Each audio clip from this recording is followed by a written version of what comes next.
Celf. Celf. Celf. Celf. Bler I ddechrau. Gydag awen o'r aer. Gyda dawns yn y gwych. I guriad a gwreichion. Llunio gweledigaeth o dan a fflam. Angadail wedi newid. Celf sy'n ein deffro i'r argyfwng hinsawdd.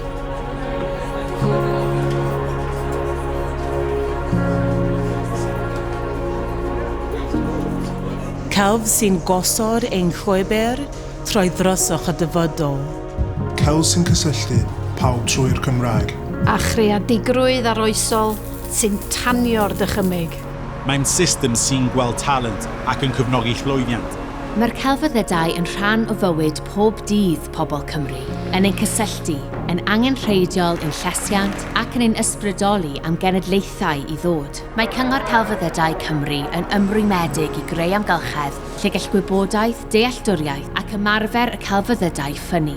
Cymru uchelgeisiol a theg, ble caiff y celfyddydau fwyaf cyffroes eu creu. Celfyddydau sy'n hanfodol I iechyd a llesiant y wlad, yn berthnasol I bob cymuned, a lle mae'r cyfleoedd yn bodoli I lleisiau Cymru ysbrydoli a chael eu hysbrydoli gan y byd o'n cwmpas.